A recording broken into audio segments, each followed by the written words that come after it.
Bom dia, gente. Eu sou Fernão Lara Mesquita, jornalista. Hoje é 15 de outubro. Vamos seguir pela trilha da história que a gente abriu essa semana. Democrático ou antidemocrático não é o que o Alexandre de Moraes ou o Lewandowski da vida disser que é. A democracia existe, como diz o nome, né?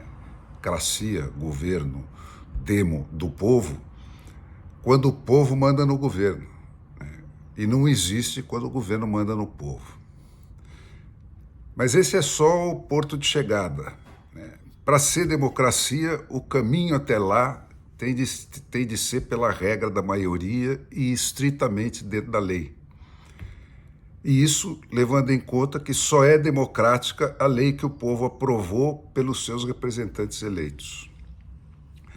Não existe em qualquer dos códigos brasileiros lei nenhuma que autorize, e a Constituição expressamente proíbe o que o STF nos tem impedido. E sendo assim, não é que o povo pode, segundo os documentos fundadores da democracia moderna, a que veio para acabar com a opressão monocrática multimilenar, o povo deve desobedecer e enfrentar a ditadura do STF. Eu passo a ler trechos dos documentos fundadores da democracia moderna, que tem tudo a ver com a opressão que o Brasil tem sofrido por parte do STF. Da Declaração de Independência dos Estados Unidos da América, a primeira tradução política dos ideais do iluminismo que estão por trás da democracia. Aspas. Consideramos como verdades autoevidentes que todos os homens são criados iguais, dotados pelo Criador de certos direitos inalienáveis, entre os quais estão os direitos à vida, à liberdade e à procura da felicidade. Essa expressão é preciosa porque ela denota que a procura da felicidade significa do jeito que cada um quiser, do jeito que cada um interpretar a sua felicidade e não conforme as regras que alguém lhe cagar na cabeça. Voltando para a declaração, que a fim de assegurar esses direitos, governos são instituídos entre os homens, derivando seus justos poderes do consentimento dos governados. Que sempre que qualquer forma de governo se torne destrutiva de tais fins, cabe ao povo o direito de alterá-la ou aboli-la e de instituir novo governo. Que quando ocorre uma longa série de abusos e usurpações, isso é, a tomada de poderes por pessoas ou por instituições que não sejam consentidos pelo povo ou entregues pela lei e pelas instituições. E voltando, que quando ocorre uma longa série de abusos e usurpações, perseguindo invariavelmente o mesmo objeto e indicando o desígnio de reduzir o povo ao despotismo absoluto, assiste-lhe não só o direito, bem como o dever de abolir tais governos e instituir novos guardiões para a sua futura segurança. E segue a declaração agora fazendo as suas acusações ao rei. Ele dificultou a administração da justiça pela recusa de assentimento às leis que o judiciário estabelece. Tornou os juízes dependentes apenas da vontade dele. Criou uma multidão de novos cargos e para eles enviou enxames de funcionários para perseguir o povo e devorar-nos a substância. Combinou com outros sujeitar-nos a uma jurisdição estranha à nossa Constituição e não reconhecida pelas nossas leis. Por isso, e por lançar impostos sem o nosso consentimento, por privar-nos em muitos casos dos benefícios do julgamento pelo júri, por abolir as nossas leis mais valiosas e alterar fundamentalmente a forma do nosso governo, por suspender os nossos corpos legislativos, declarando-se investidos do poder de legislar para nós declaramos solenemente que essas colônias unidas são e de direito têm de ser estados livres e independentes, desobrigados de qualquer vassalagem para com a coroa STFiana e que todo vínculo político entre eles e nós deve ficar totalmente dissolvido. Tudo isso, entre aspas, eu só troquei a coroa britânica pela coroa STFiana. Da Constituição dos Estados Unidos, o segundo documento político derivado dos ideais iluministas de submissão do dogma à razão e não da razão ao dogma, eu seleciono estas. Artigo 3º, seção 1. Os juízes, tanto da Suprema Corte como dos tribunais inferiores, conservarão seus cargos enquanto bem servirem, e só enquanto bem servirem. O julgamento de todos os crimes será feito por júri.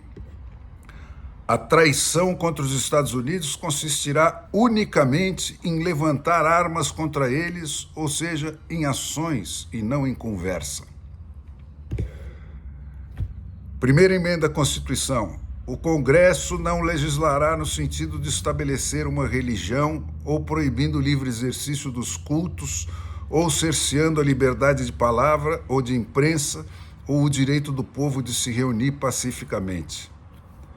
Segunda emenda. O direito do povo de possuir e usar armas não poderá ser impedido. Quarta emenda. O direito do povo à inviolabilidade de suas pessoas, casas, papéis e haveres contra busca e apreensões arbitrárias. Sexta emenda.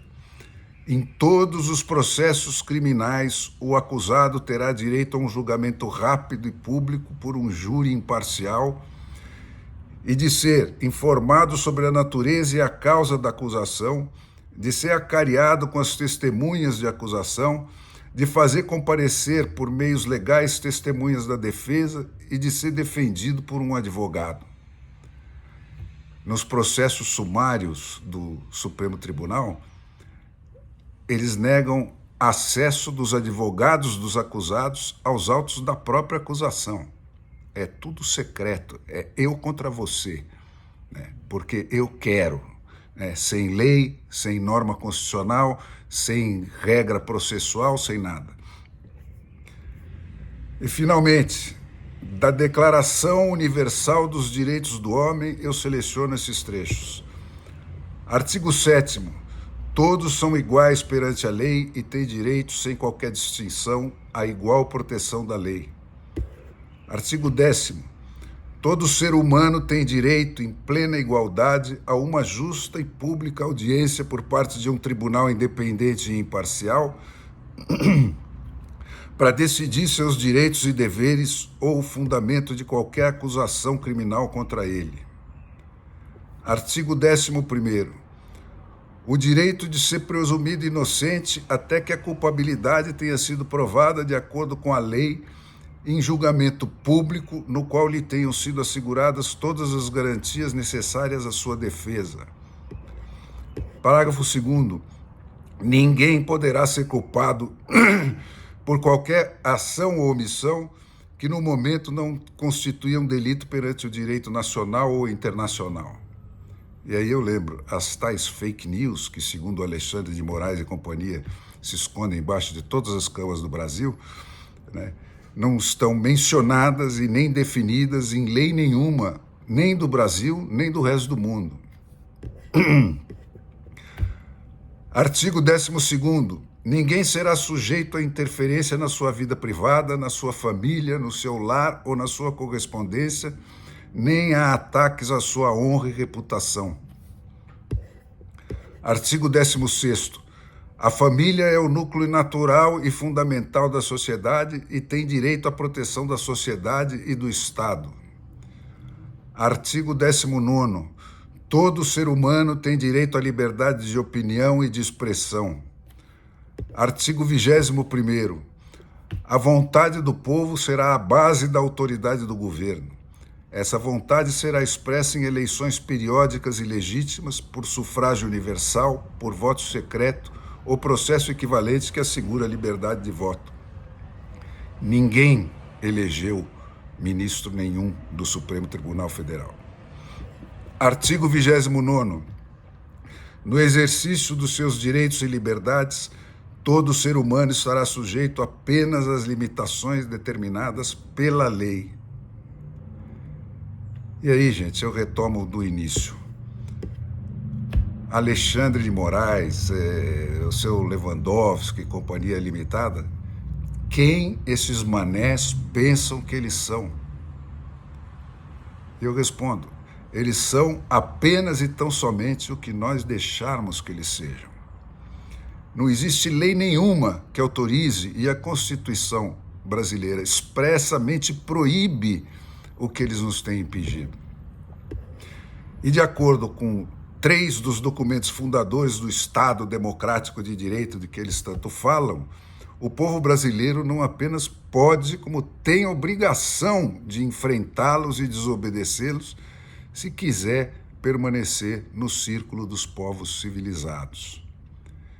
E a maneira civilizada de começar a fazer isso é com um massacre eleitoral que não deixe nenhuma dúvida sobre para onde nós queremos que essa gente vá.